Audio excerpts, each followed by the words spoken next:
All right. Here's the clap. There you go. Yeah, clap. All right. What's up, guys? Welcome to podcast episode 2. We got some cool music stuff to talk about this time, just like last time. I recently released a single from the next electronic album for Age of Exile called Lightspeed. Check it out. It's on YouTube on my channel. Link It below. probably isn't going to be released for streaming until the whole album comes out, because for some reason the distributor I go to doesn't like it if I do singles from an album and then try to put all of them together. So I'm not even going to try and mess with it. We're just going to keep it on YouTube. Yeah.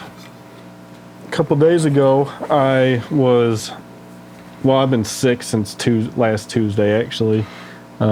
Bronchitis, a lot of fun stuff happening there. Got it from Holly.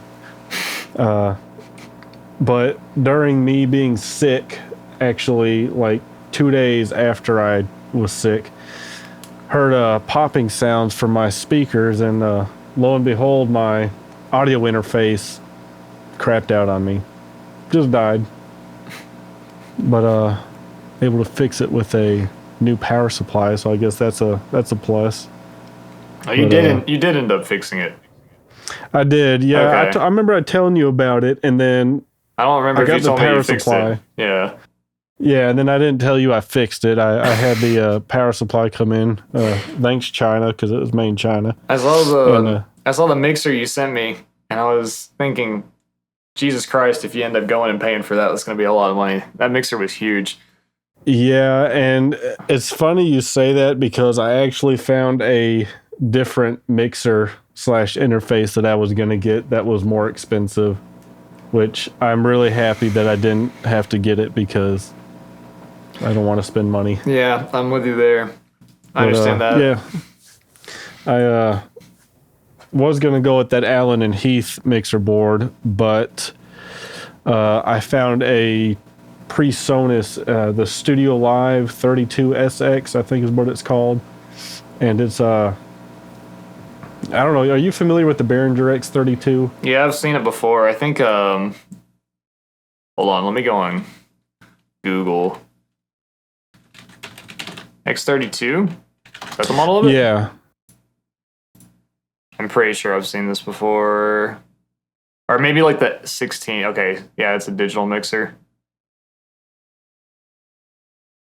Yeah, I've seen it before. I think this is what we used in school at Calhoun. Oh yeah. I'm pretty sure this is what we had. This is what we had in one of the studio rooms. Was this, and then we had an analog board, and I don't remember the analog board.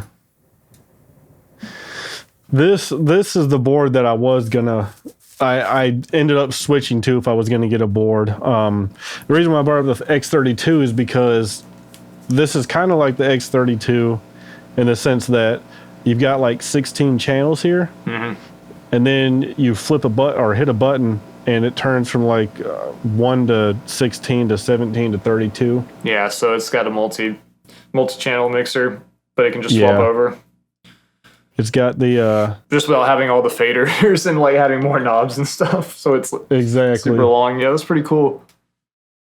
No, I've used I've seen the, I want to say X16, a smaller version of the Behringer stuff, back at Guitar Center. Because I know when Drew, Jack's dad, when he gave us his mixer, I think it was a Mackie. So it's 2 Mackie speakers for the PA. This is what Jack used when we were in BMG when he would sing.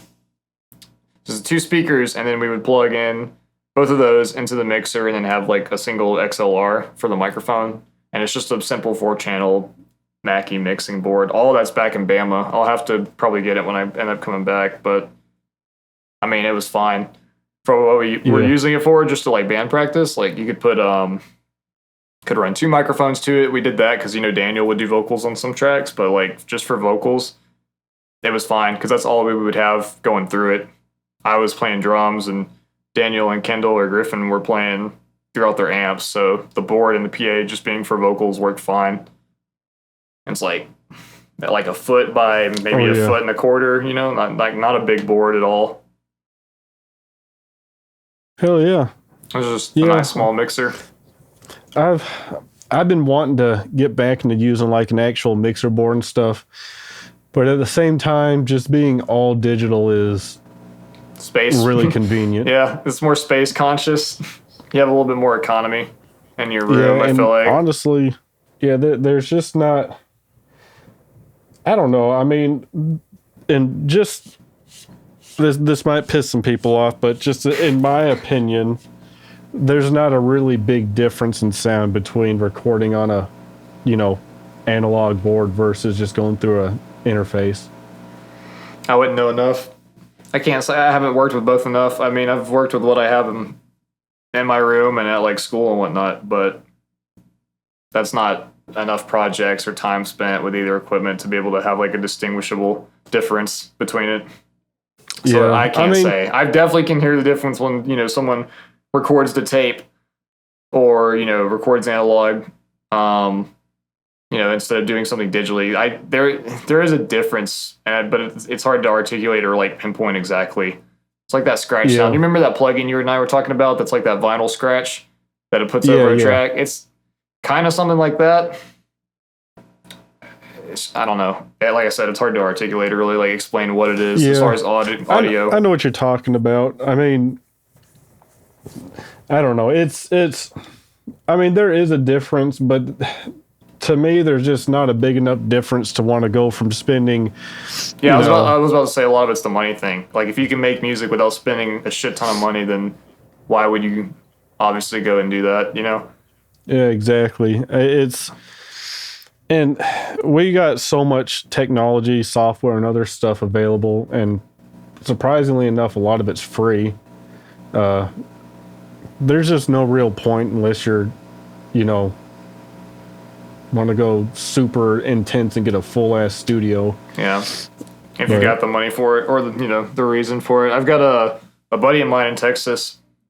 He's been complaining to me. He's like, I can't find anybody around that wants me to, that makes me want to push myself at playing or wants to do stuff seriously. And I texted him, I was like, well, like, why don't we just, me and you do something remote? So, cause he's into like a lot of the lower tuning, like 8-string, 7-string, Meshuggah, more kind of like prog metal style stuff. And I told him, I was like, me and you can just do something. We can just write the guitar parts, write the bass parts, and then I can just work with him, sending files back and forth, program drums, and try to see if me and him can get like at least a couple of songs written and see if we can make an EP. And it's just something to do remote, but it goes back to the thing you're saying. I mean, all I've got is a couple of guitars, and then most of my stuff is digital anyways. Like I've got Reaper. I have my interface, which is just a 2-channel XLR, but don't need anything more than that. I don't have a thing for live drums, but I can just use program drums. Just program them and then like,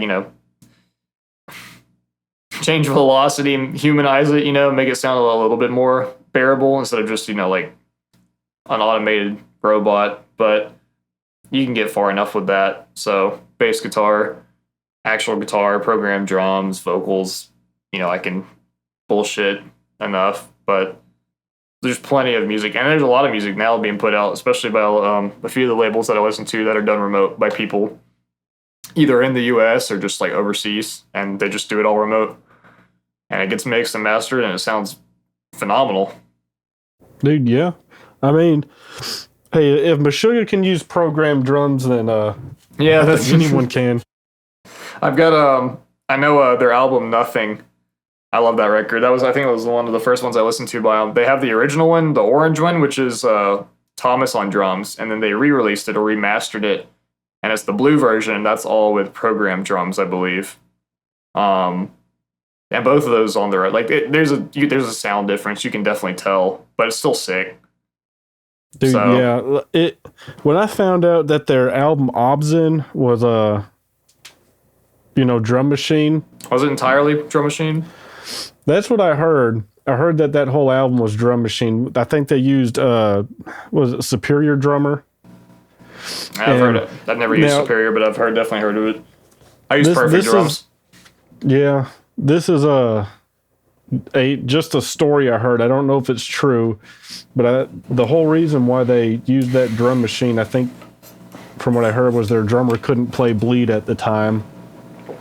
Which you might be right. I have to look it up. No, I know. I mean, that song's like 7 minutes of just hurt us. Dude, that's literally just a workout. That's all it is. Yeah, I love practicing that track, man. It's great. I've got my buddy that I was telling you about that we're gonna do this like 8-string guitar project on.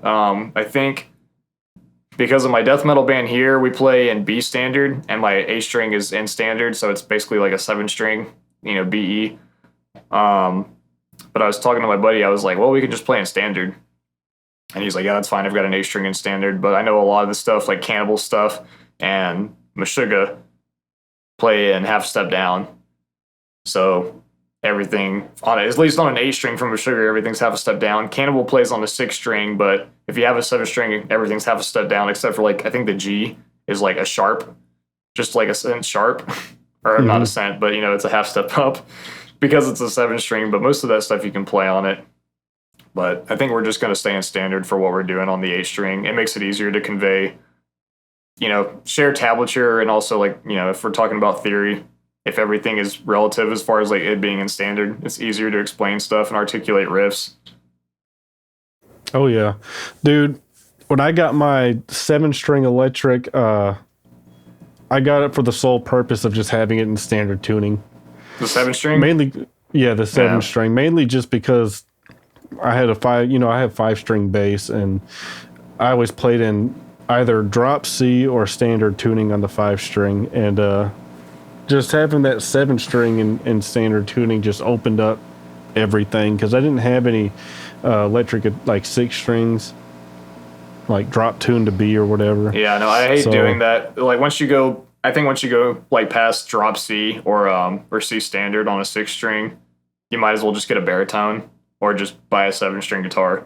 Yeah. Because I don't know, it's like the weight, the string tension, and then obviously all the setup you have to do for the guitar on a 6-string. I don't like it. I think one of my bandmates out here, they got a new guitar recently, and it's a 6-string, and then they put some strings on it. I don't know what gauge, and they put it in A standard.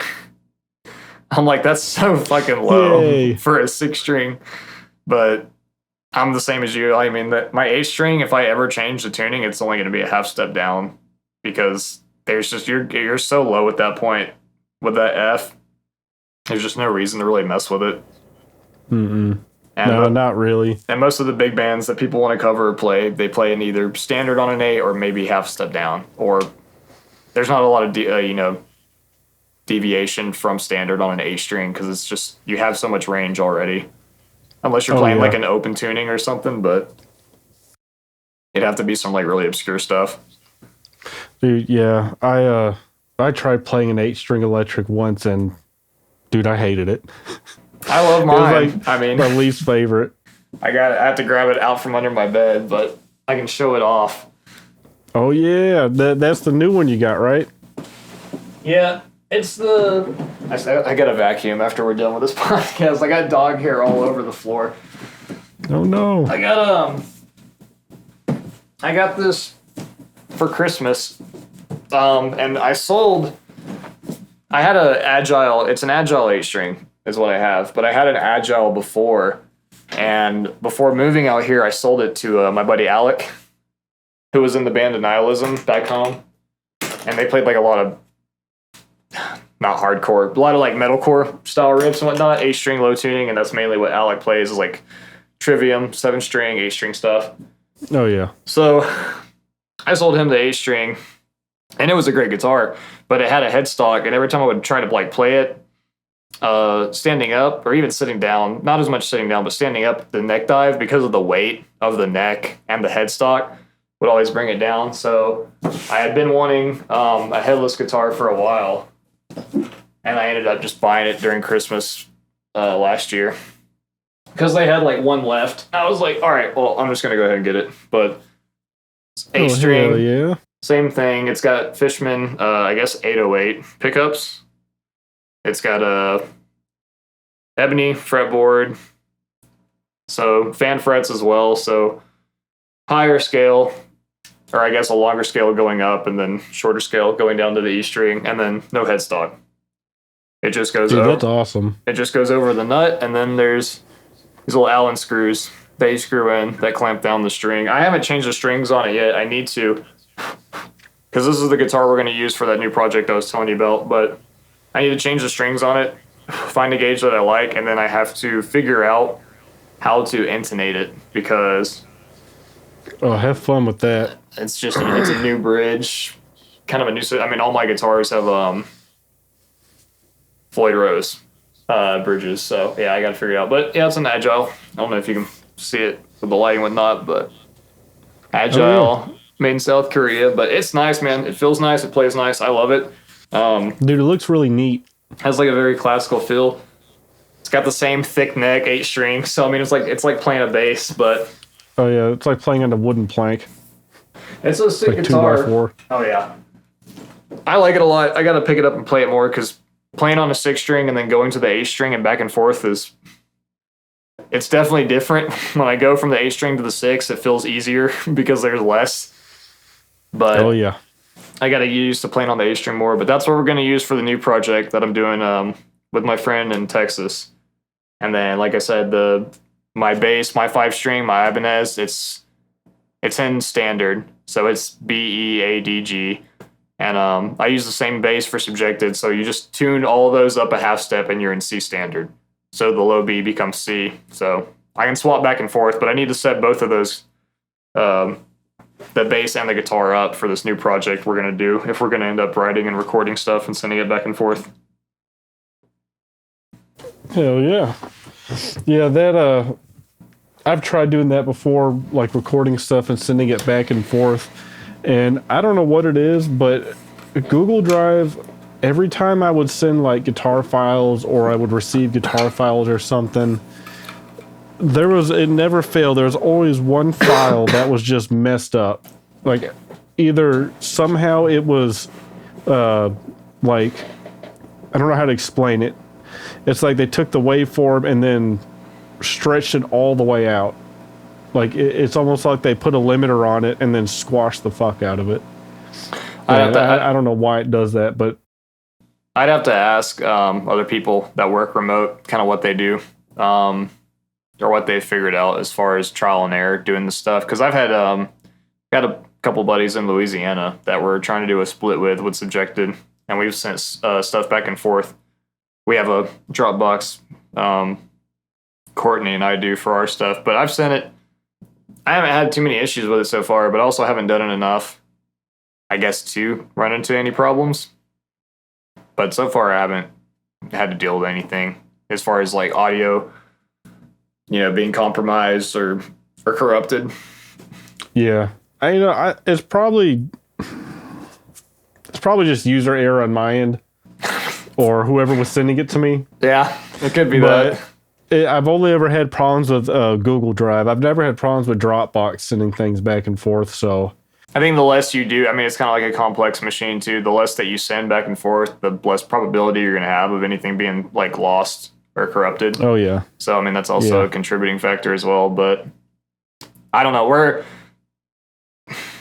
Obviously, the style of music I tend to like write and do.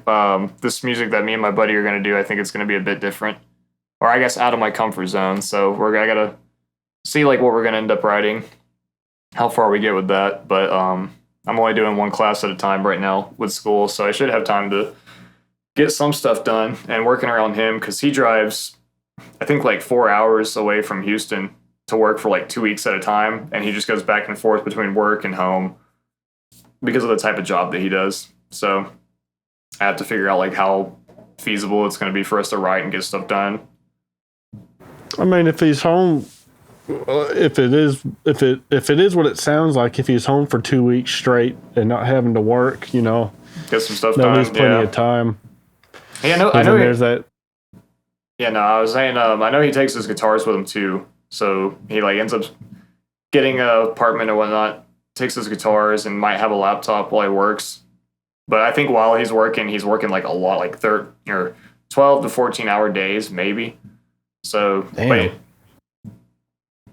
it does like maintenance that on like sucks. the oil stuff out in like Pecos, Texas. Yeah. So, but yeah, when he's working, he's busy. But yeah, you're right. So when he's home, he's just with his family and stuff. So, but should make it so there's enough time to work on stuff. But I'm excited for it. Kind of would be nice to do something different and also give me a reason to mess with the A string and pick it up more. Try to write some stuff. Probably, I guess, kind of like earlier. Remember Subjected's EP? Oh yeah. Kind of more stuff like that. Mm-hmm. I don't know. It's just been a Hey, that while. would sound pretty damn cool though. Speaking of, trying out new genres, music, stuff like that. This country stuff, I've actually been enjoying it quite a lot, surprisingly. I didn't think it would be something that I would really like, because when I think country, I either think of Conway Twitty, or I think of what's it called, where it's basically like the new country where it's just rock with a country twang to it. It's country, You know what I mean? Country pop, I guess. Yeah. It's like pop. I don't know country what it's called exactly. But yeah, this stuff has been more that we've been doing. It's like been more bluesy, Yeah. kind of southern rock. Southern rock. Kind of I mean, stuff. Southern rock, you think Leonard Skinner. So, I mean, Yeah. obviously, then a lot of people love that style too. So it's like, Mhm. and I personally do. So, I mean, that's got to be more fun to at least play or compose and record. It's definitely But a lot of it's taste. way different, Instead of doing gallops at 220 beats per minute, it's more along the lines of a walking bass line at like 120 BPM. Yeah, it's still fun music. I mean, you said you're going to be playing soon with these guys, right? We'll be playing our first gig in like 2 weeks. So it's coming up pretty soon. Yeah, you get some footage, put it on the channel, put it in the podcast promote it too. Y'all definitely should. Oh yeah. What's really cool, and I wish more venues would do this, is honestly I forget the name of the place we're even going to. Yeah. But what they have is they mic everything up. Obviously you go through PA and all the other fun stuff, but they mic it up through a mixer where they record everything and they videotape everything professionally. I haven't seen it, so I don't know for a fact. But they give you the option to basically buy the live video and audio from them, so you can use it for YouTube or promotion, whatever. So, yeah. I think that's still pretty cool. It's a good idea, because otherwise you got to pay someone to come out there and video it, and then pray to God you get a good live sound from it. Yeah. And that's just hard to do if you just got a camera with the microphone and that's it. Yeah. I still think it'd be cool getting the audio from the board alone. Oh yeah. I mean, that would be pretty cool. But yeah, if you can get anything for promotional material would be really good, especially if y'all are going to be playing shows and trying to do more. I think that's only a plus. Yep. We actually just ordered some custom made koozies like 2 days ago.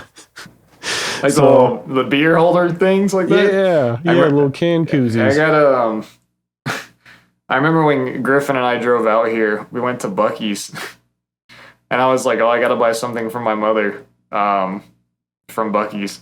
She had never been. I think she might have been one time, but she really doesn't know about it until we got here and, told her all about it. But I got a koozie. It's like a rainbow colored koozie, and it's got Buc-ee on it. Just a stupid little beer koozie. But I mean, it's great. Dude, koozies are awesome. I used to have a koozie collection. I had like, I don't know how, I had like hundreds of koozies. And then I realized I'm running out of space to put things, and the koozie collection was like the first thing to go. I was like, am I really going to use 150 koozies? Like, for real? Yeah, so I made a bulk listing on eBay and sold it for like $10, and it made me cry internally, but I got rid of them. That's still funny. I never use them ever. Like, unless you go to the beach or on a hike, you want to put your beer in something, like that would make sense to use it, but man, these are like the best. These things.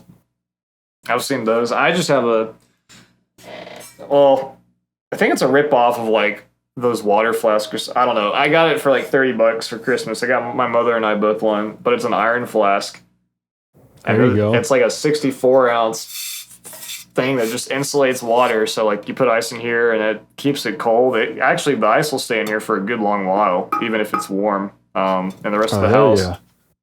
But I mean, for how much water you get and whatnot, spending $30 on this for, well, 30 each. So I spent like 60 during Christmas for them. But like, it's not a bad deal. I use this thing all the time, just around the house. No, dude, those things are great. That makes me think. And it's durable as shit. Like, I mean, it's pretty heavy too, and it could take a beating to a point. Well, that bottle makes me think of working out and stuff. And yeah. I went to the doctor recently for my bronchitis stuff, so I could get antibiotics. She gave me like 4 prescriptions for a bunch of crap. Yeah. And, it all sucks, but it's helped me get better. But basically, I learned that I'm a fat ass. So they weighed me, and I'm like, oh shit. So I actually recently got a kind of like a little water bottle thing like that, and I'm about to order a treadmill. And treadmill? Why do you gotta buy a treadmill? Just go walk. Go walk in the neighborhood. I don't like people, so I'd rather just run inside, away from people. I don't want to see or talk to anybody. I mean, that's fair. I have to walk the dog every day, so I mean, I walk. There's the trail, or not the trail, but the path that I go on that I walk her in the morning and at night. It's 3 miles. So if I walk her twice a day, I'm walking 6 miles a day. And I think dude, that's awesome. I think like the recommended is for just any average adult is like 5 or 4 miles of walking a day for being active, or what's considered healthy. So that on top of me going to the gym too, because I'm trying to put on weight and eat a lot more. I mean, I'm definitely getting exercise and getting up, but I mean, for what me and you do, like doing a lot of music, sitting at the computer, and especially for like software engineering, like what I'm having to do for school, I'm in front of my computer all the time. So I have to periodically get up and let the dog out or go play with her or get up and do something instead of just sitting down. Because like sitting and not doing anything for long periods of time is got like one of the most detrimental things that you can do as far as health. That's why a lot of people have like the stand-up desk and stuff. But I mean, I love walking. I love being outside. And it's great here because like the mountains are right there. So the military base is just right here it's at the base of the mountain. And then right outside, it's a gorgeous view. It's sunny all the time. It's dry because it's the desert. The only thing that's a pain in the ass is that we'll have like crazy gusts of wind.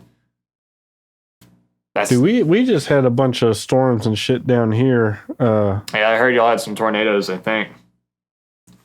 Yeah, they missed. I'm surprised since I'm right next to Anderson Hills where all those tornadoes came down.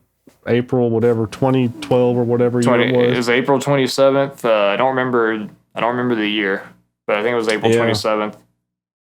All the tornadoes missed us. Really? The most that it did, at least missed my little area. The most that it did is it like flipped over a rug in my like back porch or whatever, but that was it. Yeah. No, we have strong gusts out here. There's no tornadoes, but the winds can knock down power lines. They can take out the internet, the power. There's trash. All the time you'll see shit rolling through the base, like egg cartons, just trash in general. It just flies out, man. It gets lost so easy out here because the winds are so strong. You just pick stuff up. Tumbleweeds too. There'll be tumbleweeds just flying down the road. But about the exercise thing, no, yeah. I mean, it's good. You start doing stuff on the treadmill and you'll feel better. It helps me. Like, it takes my mind off of shit, walking her, and it makes her happy, going outside because she's a husky, so she loves the pool and be active all the time. Like, but right now she's locked in here with me, so she's just sleeping, so she's probably bored out of her mind. That's all right. I'll compromise on a lot of things, but the last thing I'm ever going to do is get a stand-up desk. I might get one. For some reason. Yeah. I mean, you're sitting down most of the time anyways, working. I think if I do, I'll have the money for it if I do it. But it'll be one that I can also adjust. That'll have a motor on it that I can raise or lower depending on what I'm wanting to do. But I mean, like, my synthesizer came and I didn't say anything about it. But like working on the mode, if I'm working and I'm standing right here in front of my commode, this piece of furniture, have all my underwear and my shit in, I'm standing up. I'm not sitting down. Like I have to stand up and actually, work on the board or like mess with that when I'm working on the synth. So if I'm recording or doing stuff, like all of Nebula's most recent EP was just me standing up messing with this and then miking it through the guitar amp. And then I used the little Akai, the MPK Akai, and I would just use that here sitting down with the Juno software, but stand up doing that. That's why I put it right there. Also, just needed space for it. Didn't really have anywhere else. I don't have a synth stand yet, and I don't have any more synths, but it works fine right there. And standing up using it, I'll stand for minutes at a time just messing with it, trying to get different sounds or just coming up with like little melodies. Yeah, that thing seems like that'd be a lot of fun to mess around with. I like it. Like, we were talking about the software stuff. Like, software is compact and small, but having like the actual hardware to mess with and all the potentiometers, it's just, I don't know. It's more engaging. I feel like the software you're just clicking with your mouse. It's not the same exact thing, but it kind of goes back to, the last episode where I talked about I don't buy digital music anymore. I only buy like the physical copies of CDs and stuff, just like like I showed last time. Same a lot of Marth CD. Yep. Hey, look, I'll show. That's a great record. What else do I got? Oh, here we are. Here's one I don't hear a whole lot of people talk about. If you ever like that symphonic Camelot. Metal, yeah, Camelot. I need to listen to that. I enjoy them. They're really good. Yeah, I need to. Hey, well, hold up. What is this CD I just found? Yeah, the EP.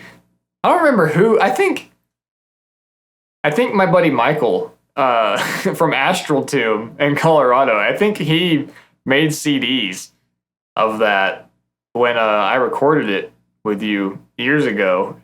That's where I think you ended up. Does it even say on the CD like where it was printed and whatnot? Like he had a small label. It was released on Piss Gargler Records. That's it. I remember. That's hilarious. I think that I'm pretty sure that was Michael. It's got a little picture of Caleb in there. Oh. Is that your? That was my older H string. That was the H string that I used to. Right there. So that was my old Agile. That's pretty cool. Funny to mention it and then see it in that. No, that's an old photo. Yeah. No, it was a good guitar. Yeah, no, I think that was Michael who did that. He had a label with me and a few other bands that we had known or like talked to on Instagram. And this was before Ring Nebula, before Ring Nebula, I think in general, or before they became Astral Tomb. And then I don't know how it is to run a label and manage doing that shit. Like, I still want to get cassettes made of a lot of stuff. I'm just too lazy. Haven't paid for it. I'm still waiting to get merch, like, for the next Subjected EP. I've got long sleeves that I got to pay for and get made and shipped out here. Dude, yeah. I'm still looking at getting a tape version made of Trial of the Sword, but dude, it's just so expensive. Like, when you've got, because I'm usually working on like electronic album and a medieval sounding album at the same time, and it just gets expensive when you're trying to pay for artwork for both and then trying to see what kind of merch you can get for both, which I've only gotten stickers so far because they're cheap and easy to get. Cheaper than buying bulk shirts or cassette tapes. Yeah. Even the Trial of the Sword CDs, these were still expensive for what they are. The digipacks. They're the digipack lights. Yeah. So they're not exactly digipacks. They're like a little shitty version of a digipack, basically. Yeah, no, it's not cheap getting that stuff made. I definitely want to with some projects down the road, but the easiest thing if you want merch and whatnot, having a label produce it for you. You know, that's the easiest thing that I've been told and that I've just figured out is just doing that. Like, it's like, what do I want to spend my time doing? Like, putting my money and time towards trying to produce merch, or like actually spend time working on music. And like at the moment, it's just making music. Like, I'd just rather would do that, and then if I get lucky or if somebody likes any of the projects that I have and then wants to make merch of it, just do that. You know, speaking of merch, I've been using this to prop up my camera. I actually did get stickers made of some of the, I don't know, it's really fucking glossy. Yeah, it's probably not gonna. Trying to focus. Okay. Come on, focus. Is that not gonna focus? That's the full art for the Trial of the Sword, right? Yeah, this is the artwork, the inside panels for Trial of the Sword. That's pretty cool. I thought the art was good for the digipack that they used. Oh yeah, I was very happy with it. It all worked out great. I'm excited for the artwork for A Wizard's Tale because I had some concept art made, and that's what's on YouTube right now. But for an album that's going to be really intense, like lengthwise, I want the artwork to also complement that. Yeah, be just as good. So I'm looking to get something in the style. I'm not saying I want a Viking guy with a dragon on the front of it, but the style of artwork where it almost kind of looks like a, I don't know, like a hand-drawn kind of thing, almost, you know. Yeah. Just stylistically. I don't know how to explain it. But don't worry, I know what you mean. There's a lot. There's a Dungeon Synth label that I like a lot. I might be wrong here, but I think they're called Gondolin Records. I could pull them up. Let me actually, because I've got the thing streaming on our Discord here, but let me see if I can try to find it. There's they have a bunch of art for their label, and it's in the same vein. I don't think I'm streaming, so you won't be able to see, but I'll try to send you a link so you can check it out. I have to find it though. All right. There's The Dragon, His Angels, and the Exaltation of Death. Yeah, this is one record that I actually really enjoy that I want to get. I don't think there's any more tapes available. Yeah, there's still out of tapes, but getting it digitally. Check this out. I'll shoot it over to you. The music itself is amazing, and then the artwork. I think they do the same style of artwork for all of Gondolin Records artists that they have. And it's like that hand-drawn style that you're talking about. I like it a lot. I mean, it obviously complements the music. Oh, yeah. Especially the sound of it. That record, though, very, like... I don't know, it's hard to explain. It's very, like, big sounding, very, like, kind of orchestral, but very intense, too. I definitely think you'd like it if you give it a chance. I need to buy it. It's a really cool record that this dude put out. But Gondolin does a bunch of that stuff, so it's all dungeon synth, all like hand-drawn style like that. So I mean, that's what I think of when you talk about Trial of the Sword, and especially when I see the artwork. Gondolin is like the first thing that comes to mind as far as like music and art that complement each other for it. Yeah, and I think I'm going to take you up on that idea that you gave me, where, you know, A Wizard's Tale is going to be a 2-disc album. It's going to be, you know, just a really long album. But I am going to get the big 8 or 9 panel booklets to put with it. Yeah. And basically, instead of having like the lyrics or whatever voiceover is said for each song, I'm going to put like the story or whatever, you know, what the song is actually supposed to be about. Yeah. You know. Well, I mean, it's not death metal, so no one should really have a hard time discerning what's being said, if there's anything being said in it, you know. So, yeah. You know, no complaints most there. Of it, yeah. Exactly. I think that's a good idea. I told you there's a dude that I listen to from Colorado who does kind of ambient synthesizer stuff. And there's no vocals or anything or voiceovers, but on his Bandcamp, he'll write like a story to go along with his music. And I think, like I said, I think that's really cool. It just adds to the art. Yeah, you know, and I've been thinking too. This might be a little too much of thinking, but you know, maybe I make. You know what? This is a problem. Last time, I just turned the shit off. I turn my phone off every time. I just turn it completely off. I wasn't thinking about it. I just like, oh, let's just do a podcast. It's trial and error. Hey, don't worry.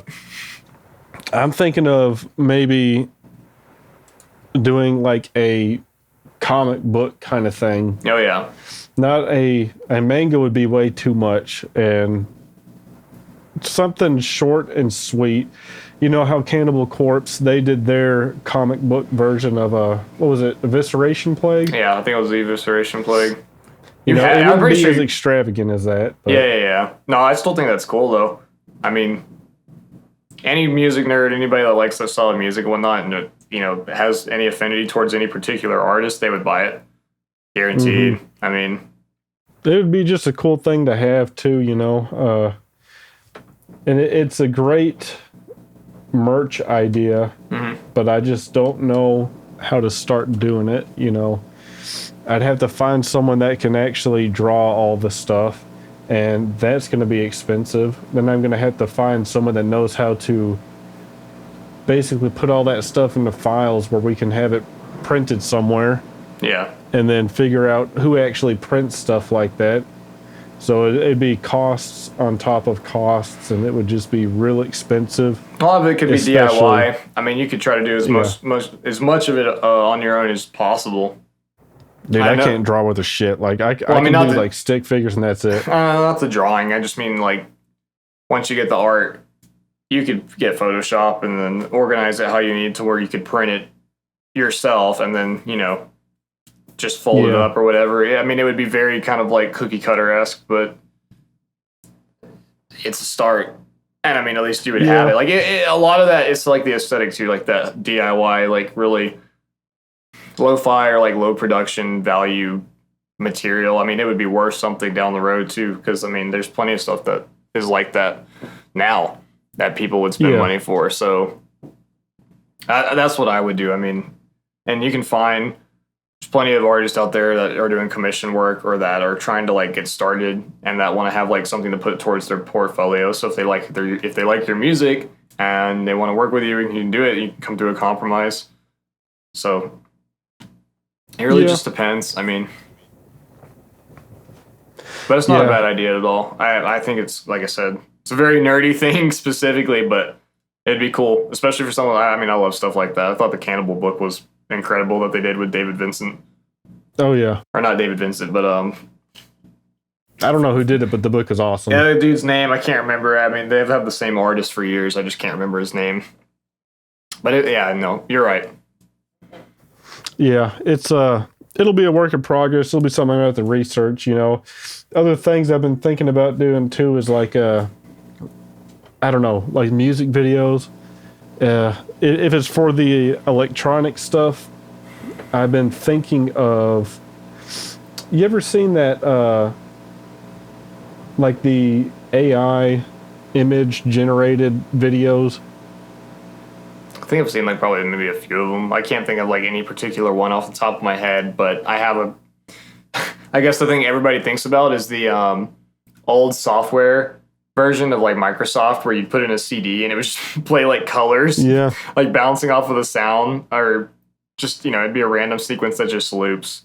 Well, this is different.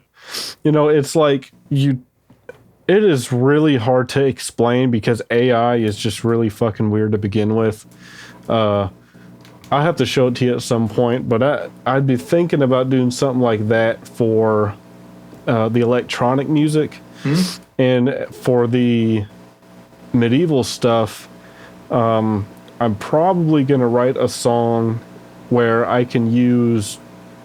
it'll basically just be a studio music video. So like, a live recording of Holly singing vocals, and then Maybe I play some shit on the acoustic guitar or something, and do something like that. But I don't know. It's so hard to try and do a music video with stuff like that when it's all just electronic. Yeah. You know, everything is just from my keyboard. So Yeah, you want something that fits or complements it. yeah. Obviously, you don't want anything that's going to be like too crazy or just doesn't feel right. And a lot of it is just it's taste and preference too. So I mean, everybody has their artistic vision, so you want it to obviously be something you want to put out as well. I couldn't tell you the first thing about it. I know that we did a music video. I had to do a music video project for Subjected for school before I left.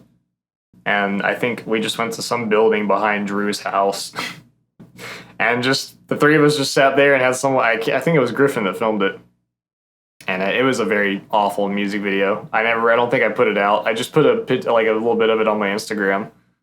But I had to do it for a project. But I remember Jack mentioning too for BMG, he was like, oh, we should like hire, there were some people that did professional videos that Jack knew, and he was like, we should hire them to do it. And it was like a couple grand, I think, at least. Dude, that shit's expensive. Yeah, and I was like, okay, I'm sure it would be like really cool, but we're a punk band, like we don't have the money for that even now, you know? So Yeah. I was like, pass on that, but that's all stuff I think that comes like once you've already got the ball rolling with something and you know, you've got enough people to kind of fund it. Because it's not cheap, like you said, but... Dude, it's not, you know, and that's why I've always liked the idea of almost like doing a live show to a backing track of the music, and then just taking that with maybe some snippets of the studio or something else, you know, and then putting the actual recorded album, you know, audio from the album that was recorded in the studio over that on top of it. Yeah. There's ways around it. I've definitely had the same thought process with like how to make stuff or take like live footage and then put it with like the actual record audio. And I mean, that's still a viable situation or, you know, a viable solution as well. Oh, yeah. It's just, you know, it's one of those things for unless you are going to a bar or a venue with the intention of doing a live show with the backing tracks and then the music video being a afterthought, you know, you only get one chance to do it at that place, and then you got to wait till you have another show. And I gotta say, you know, I used to play with backing tracks all the time, and I love click tracks. I love playing like mechanically to a beat. I like doing that, but it just sounds so much better when you're just grooving and not having to worry about that stuff. Yeah, there's a lot of there's a couple records I know that I've listened to where I know that they didn't record with a click. It was just to the drummer or just as a, you know, a live audio. Early Cannibal Corpse. Yeah, they didn't record to a click. It was just them playing to Paul. They used I forget their drummer's name, but they used their him. They used him basically as the metronome. Yeah, no, I mean it's great. Like there's plenty of records that I've heard where it's more kind of organic. And I think that it adds to it, you know, like obviously playing in time is an important thing. You want to be clean, but I think organically it just adds a lot to the music without being you know. So it's definitely something that I would do or experiment with, at least like when I have the situation or the atmosphere for it where I can do it. Like some music I think it definitely works better for, and then some music I think it would be kind of weird. You know, if you kind of recorded it like prog probably would sound a little bit better with a click than compared to like doom metal. Yeah, I was about to say the super technical shit almost always sounds better with a click, you know, playing to something like that versus you kind of have to just staying in line and, you know, within a box, especially when you're playing like atonal riffs and stuff that's in different time signatures jumping back and forth, and also with like triplet riffs or runs. I mean, or dotted eighth notes. So, you know, it's gonna have to be more precise. But again, like a lot of it's experimentation. Yeah. Well, I know you had some albums you wanted to. Yeah, I've got a few. I think what I'll do every time when we start doing these podcasts, I'll just kind of mention three. I've got my phone's off, and I've got the music on my computer. I don't remember the name of the record. I have to go on the Chrome. Let me go and look. So the first one that I'll mention is Majesties. It's this band that 20 Buck Spin just put out. I think they just had a record that came out. Let's go to Bandcamp. So Vast Reaches Unclaimed. And there's the art for it. But yeah, no, this record's really sick. Majesty's play is kind of more like power death metal. More melodic death metal. It's a really sick record. I've been enjoying it a lot. I think these guys are in some other bands as well, but this is the only thing that 20 Buck Spin put out recently that I listened to, and it's really solid. This right here? Let me see. You got it pulled up on your end? Yeah, that's what I just had pulled up. So there's that, and then you can just look it up while I'm talking about it. So Majesties is definitely one band. Sick record if you guys like power metal or kind of more melodic death. Definitely give that album a listen to. What's it called? Vast Reaches Unclaimed. It's right there. You've got it pulled up. Oh, shit, sorry. Dude, I'm like half out of it right now. All this medicine and being sick and shit. No, you're good. So that's the first one. The other, what else was I listening to? Mournful Congregation. I think that's another band that's also 20 Buck Spin as well. The Incubus of Karma is the name of that record. Yeah, Mournful Congregation. So this is definitely more funeral doom. Really sick stuff. Long too, like long and slow. And the Incubus of Karma, I think it's the second one from the top left. Yeah. That's hell it. Yeah. So funeral doom, definitely more slow. This is. Yeah. Look how much they have it for sale for. I can't even see it on the stream. My brightness in my room is so high. What does it say? Let me. Yeah, no, it's like a good band. They so that record, The Incubus of Karma, and then they also have another record called the June Frost, I believe. But it's really, yeah, I think the June Frost is right below it. It's that white one. Yeah. Both of those albums are really sick, but yeah, it's funeral doom, so it's really slow, brooding stuff. Definitely not probably a lot of people's cup of tea, but I like slow funeral doom. I'll listen to it sometimes, and Mournful Congregation does a great job playing and performing their funeral doom. Yeah. The other record that I can mention that I've been listening to, I take a lot of inspiration from it because when I did Nebula's most recent EP, I took kind of more inspiration from like Klaus Schultz and Hovercraft for that space stuff, but the other record that I was listening to that is more cinematic for sure. It's 2814 is the name of the project, and the album is called Rain Temple. Yeah. And I think they have a Bandcamp as well. Dream Catalog, yeah, it's like I think a British record label that does specifically like vaporwave style stuff. But okay. So this is more definitely like electronic music, vaporwave, more trance. I want that cassette. They are sold out on Discogs. I've seen it for like $50. Yeah, I'm about to say this looks pretty damn cool. And I've spent almost $50 on a cassette before, so I might do it. I know they have vinyl too, but yeah, Discogs does a lot of stuff for older bands and cassettes you can find. I used to buy shit from Discogs all the time. Yeah, that's where I get a lot of more obscure tapes that aren't being produced anymore that are hard to find. But yeah, no. So that album's Rain Temple, sick. They also have another album. I think it's called Birth of a New Day. It's in Japanese, so I don't know the Japanese translation for Birth of a New Day. I think it's right there. You just went over it. Yeah. So to go down with your mouse right there. Yeah. Yeah, so this is also 2814. It's the same project. This is generally what's considered their best record. are most well known. It's also really good. It's like Dreamwave, Vaporwave.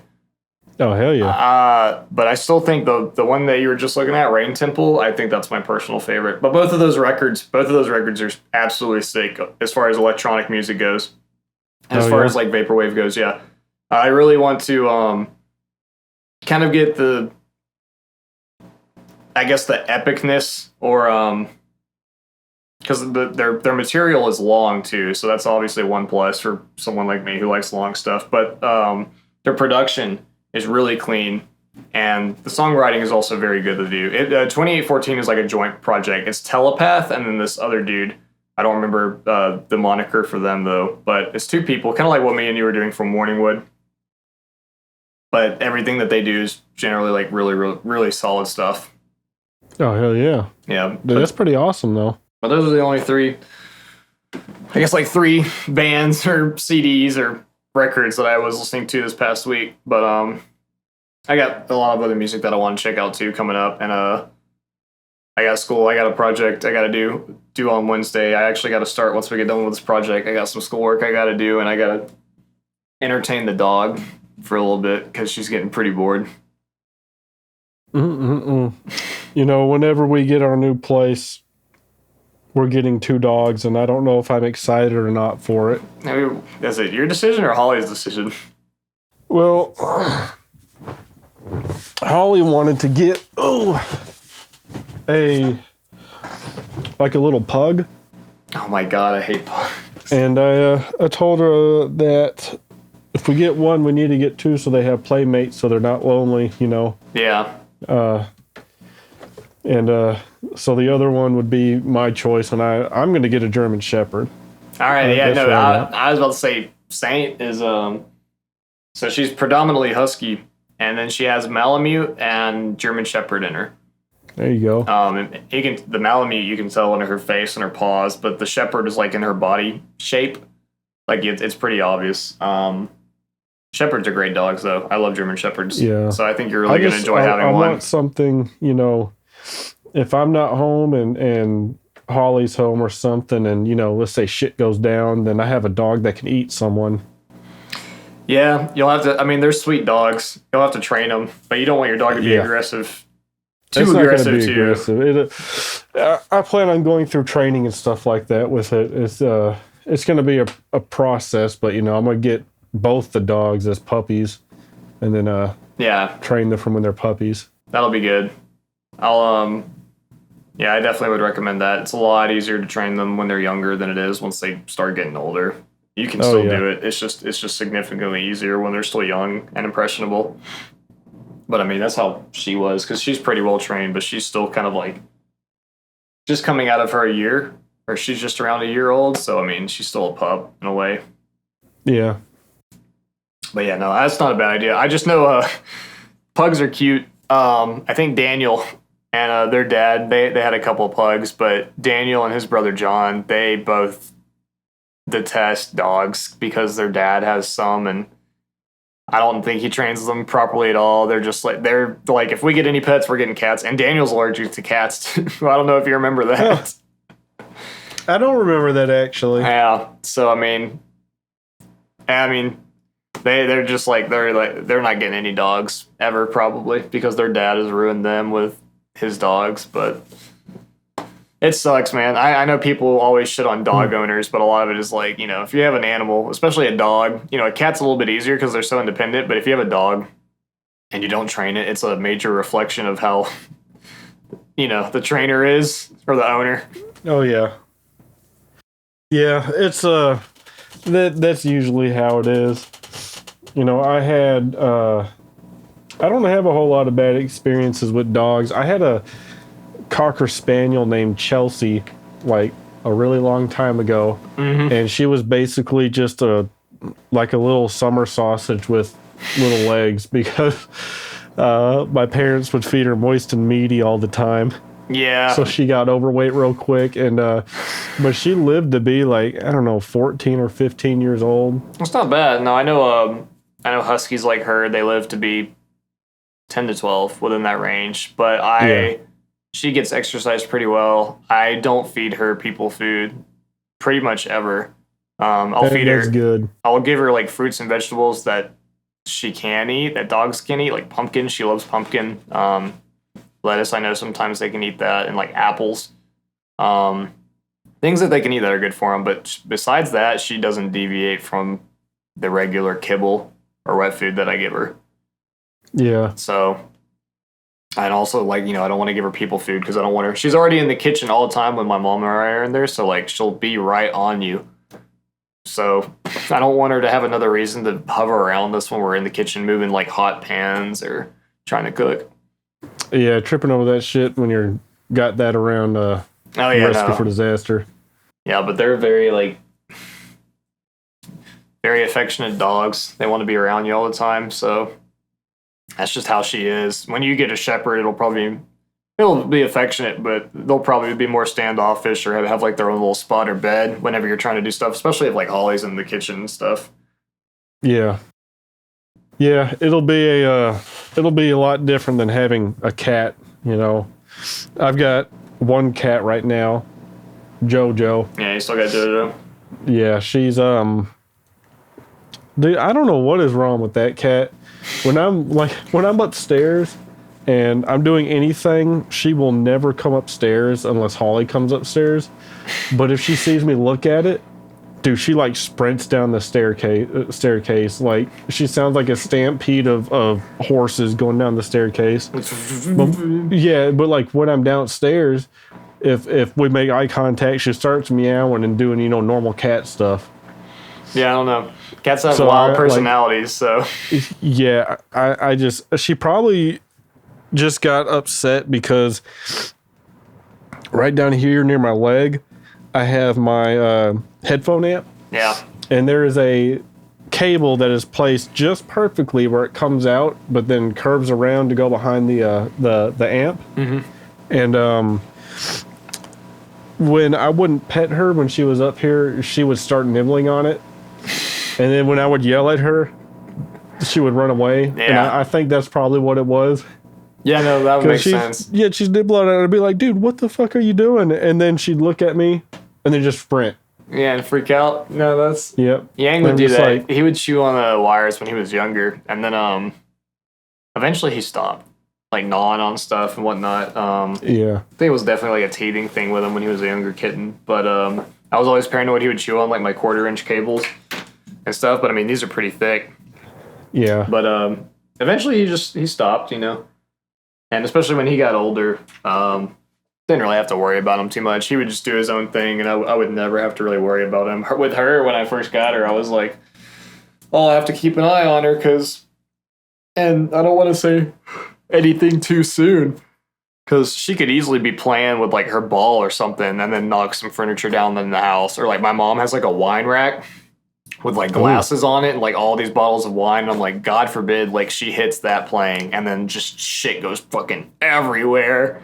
It makes a huge Dude, that's mess. a sad day. Yeah, I told my mom that, and she was like, don't say that. I'm like, look, I mean, yeah, I've got my stuff in here, but I'm already like neurotic about keeping my stuff and my music gear protected. So I'm like, if the dog's in here, I'm in here with her, or she's in her kennel. I'm like, I don't want my shit broken. I don't want her chewing on stuff. I don't blame you. You know what I mean? So, but so far she hasn't been too bad or anything. So I've been lucky that she's honestly a chill dog. Yeah, the worst thing that JoJo's really ever done, so she has certain areas in the house that we let her scratch up. Mm-hmm. Like, we have like a cat tree thing that she fucks with. And then we had I bought Holly a new runner, like rug thing or whatever. So the old one we rolled up and put somewhere. Mm-hmm. And she scratches on that like a lot. But we don't care. We're fine. She scratches on the thing that we were going to toss anyways. Yeah. So we just keep it there for her. But every now and then she gets on our main living room a rug and just starts scratching at it. or we'll be sitting on the couch, and behind the couch we'll hear scratching sounds, and we'll be like, oh, you little bastard. Yeah. And I think that's of course all we have to do is move real quick, and then she just freaks out, yeah, because she knows. Yeah, no, I think cats are mischievous. I mean, so are dogs, but I think Dude, with they're little dogs, assholes. I think with dogs, like she has she's got her toys. And so she doesn't really teeth or mess with anything else. And if she's bored, she'll go and grab her toys. So Saint knows. I think with dogs too, you can train them a little bit easier. Like, hey, you know, don't chew on that. You redirect their attention and like give them a bone or give them like a toy, and then they play with that, and then they learn like, oh, you know, if I'm gonna do this, I need to do it with associated with this. I like I said, I've been lucky. I haven't had really to struggle at all with her. And I'm glad because Huskies can be like super crazy, so I can't complain. Hell yeah. She's been a good dog so far. Yeah. It's gonna be fun whenever I get a dog. Yeah, no, it'll be cute. I gotta see him so he can get used to me.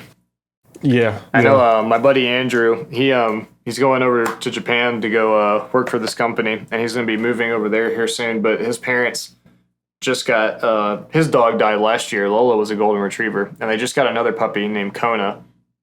So when I come home during the summer, I'm gonna finally get to come. Andrew won't be there, but his parents will obviously be at their house. I'm gonna go and see their dog because she's still like, I think just barely a year old or not even that, and so she's a puppy golden retriever.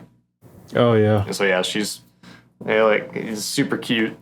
Still like in the learning phase. Like, I mean, she's an adorable dog. But yeah, if they see you when they see you when you're small and they associate with you, then like the smell, they'll remember.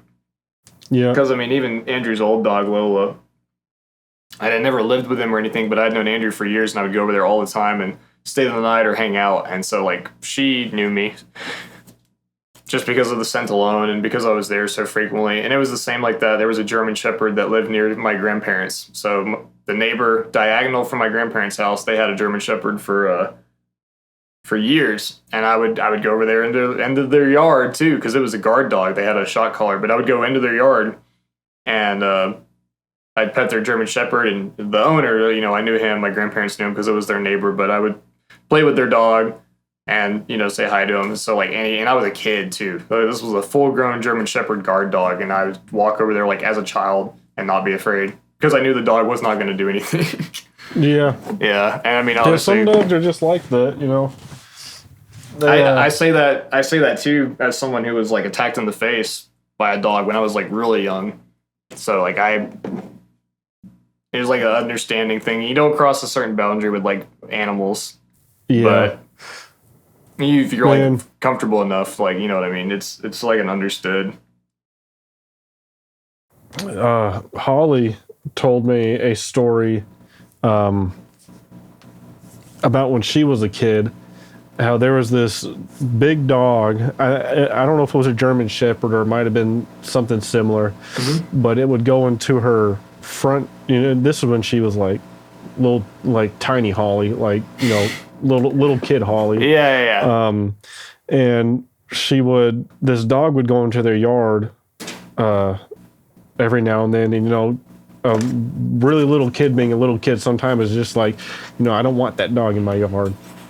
And so she went out and apparently tried to get it to leave.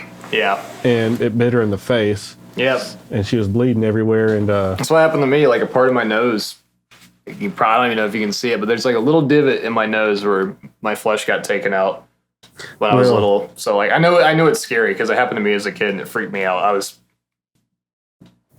Well, her daddy got really mad. Yeah.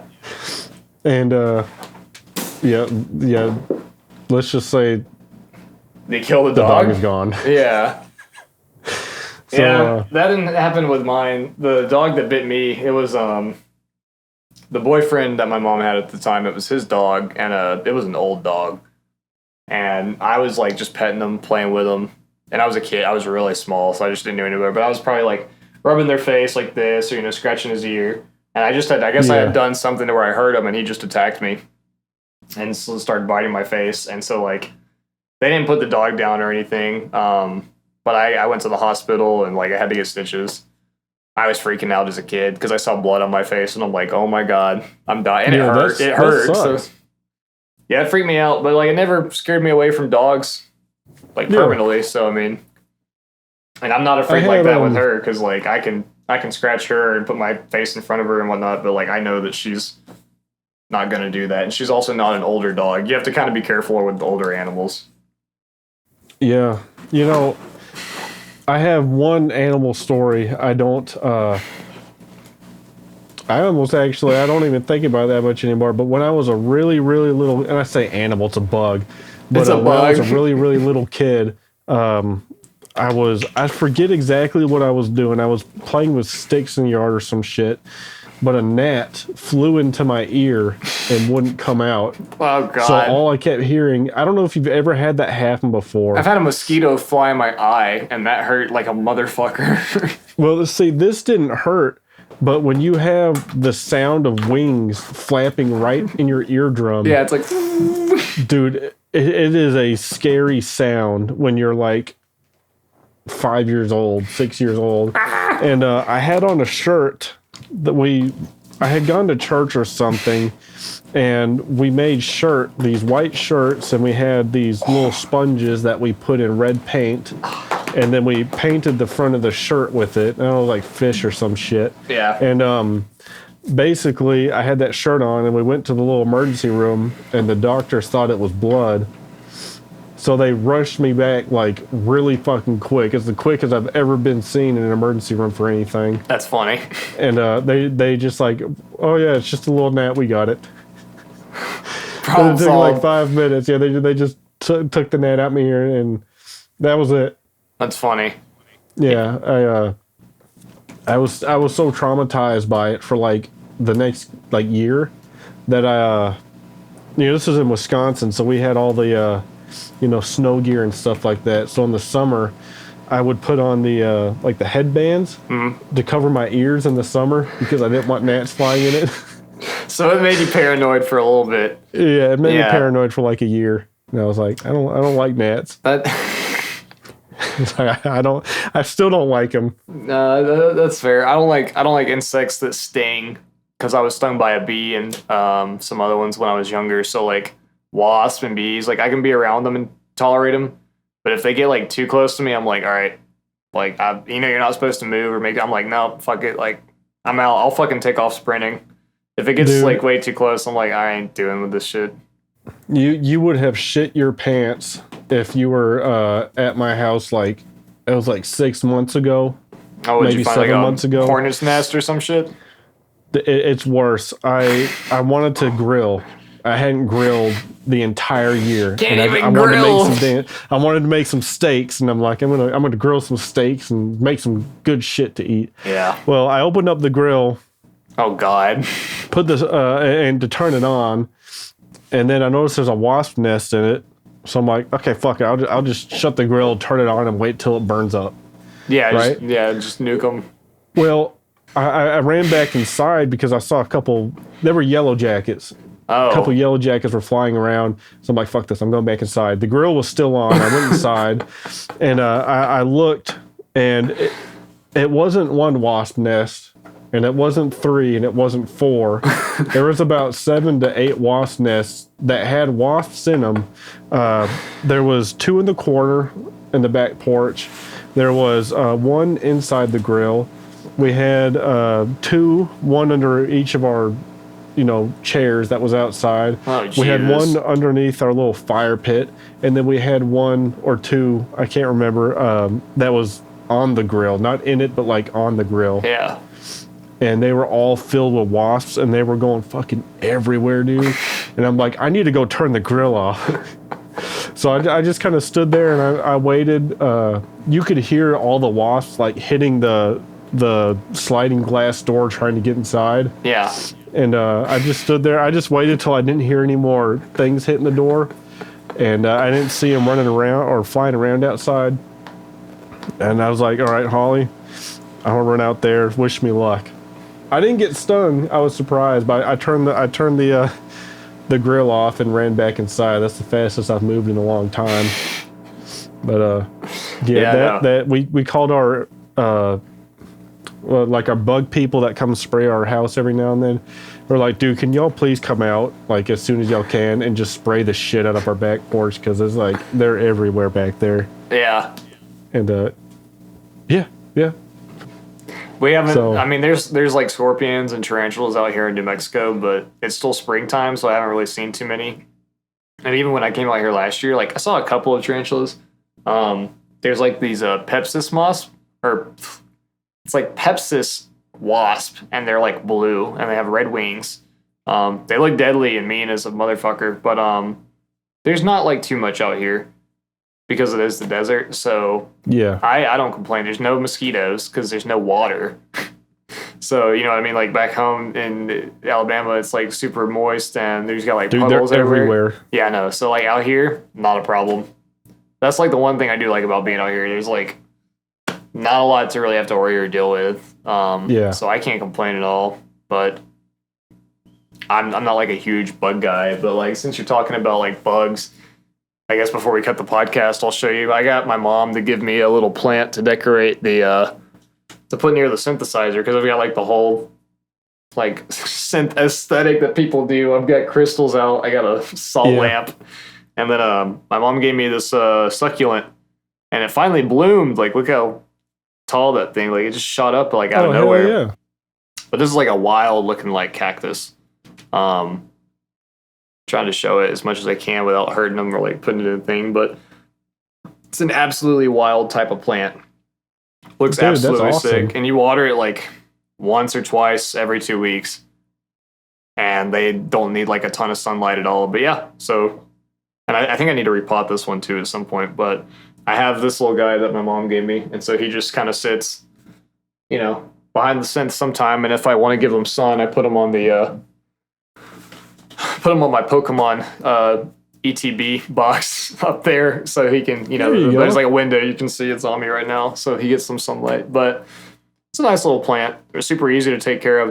It doesn't make a mess or anything, and you can put it around the synth and whatnot. But like. I know, like, I've got one of my coworkers out here. She's like she's a huge plant fanatic. That's what she likes. She's got like her own little tea shop too. But I was talking to her the other night, and she was sending me like all the plants in her house, and she has like 67, I think, potted plants. And I'm like, yeah, I don't know about that, man. Dude, that's too much responsibility. I'm like, yeah, I mean, I'm like, you know, you like what you like. I like what I like. But that's it's a lot of plants. Dude, if I had 67 plants in this house, I'd give it 1 week and JoJo would eat all of them. Yeah, that's the other thing too. Like having a lot of plants, I feel like that. You know, Yang likes to chew all my mom's plants too, which is kind of funny because she'd be like, she'd find it later and be like, "Oh, the cat chewed up my fucking plant," and I'm like, "Well, I mean, it's an animal, you know." That's why I can't get cauliflowers all the time because JoJo just fucking eats them. Just eat them, yeah. So yeah. But plants are cool. Like, you know, you have the one or two. Jack's mom had a couple when I was living with them before coming out here. And so, like, I think, like, a couple of plants, like, in the house, you know, they definitely add to, you know, the overall vibe and just the feel of the house. Like, I do like plants. Like, I've got... in reasonable amounts. Yeah. I've got one plant story before we end the podcast. Back when I was in, like, early middle school... you know, like 5th grade, 6th grade. I was really into playing airsoft with the neighborhood kids, you know. Oh, yeah. And my neighbor 2 doors down, we would play airsoft together all the time, him and his little brother. And I remember they had a cactus and like a bunch of little cactuses in their backyard. And I remember I made their mom really mad because I took my airsoft gun and I basically shot the cactus until it was gone. I felt really bad now, like afterwards thinking about it, like, man, I was kind of a dick. But, I mean, yeah, but when I was just a kid. I was like, there's a cactus. I got an airsoft gun. I want to shoot it and see what happens. Yeah, I know. Like, when you're older and you're an adult, like, you think about it and it's like, all right, you know, like, that's vandalism, basically. Yeah. It's considered vandalism, but like when you're a kid, you don't think like that. No, I just saw a plant and I just wanted to see what would happen if I shot it. Exactly. So I mean, it's more like the curiosity, and like that's why people got to remember when you have kids, you can't get too crazy and mad all the time, man, because they think different. They think different, man. That's one thing I've had to remember growing up and getting older is like kids just think completely differently than how adults do. You just change over the years. and over Yeah. time. But I mean, that's pretty funny. I would do that, not with a plant, but at my grandparents' house. My grandfather and I have, like pellet gun, BB gun. I got a gun. I got like one in my closet. But I would like fill the pellet gun. I'd put it in there and like pump it up or get it ready, and I like start like looking for birds to snipe. And my grandma would get so mad. She's like, don't shoot the birds. And I'm like, well, there's nothing else to really shoot. There was like a little metal target practice thing, but I'm like, there's squirrels and birds out there, like, the way my grandparents' house is set up, they have like the patio, like which stretches along the entire house, and like the whole backyard is like they have the farm, or I guess like the yard, the garden, huge garden, like half acre of land or a whole acre of land of garden, and then like chicken pen, and then like my grandfather's work warehouse, and then all that. There's like land in between all of it, so there's like a lot of space. You can kind of sit perched up on their back porch and like target practice stuff. So we would do that all the time, like shooting guns, but. Yeah, that's pretty funny. I mean, the cactus thing is there's plenty of cactus out here too. So yeah, that's what made me think of when you showed the plant. The succulent, yeah. Oh yeah. There's a lot of cactus out here. I mean, I'm pretty sure succulents are like they're a type of cactus. So I mean, like I said, they don't need a lot of water, and it seems to be doing fine. Like that works for me. Anything that's low maintenance like that's pretty. I can't complain. So that's why I like having it in here. But yeah, man, I guess we'll call it for the second podcast. I don't even know how long we've been going on. I haven't been timing these. I've quit trying to time any of them. I'm just like, we'll just keep going until we're done. Why not? Yeah, I gotta let the puppy out. She's starting to want some attention, and I gotta get some food. Alrighty. Well, whoever listens to this, thank you for listening, and we'll catch you at the next episode. Bye, guys.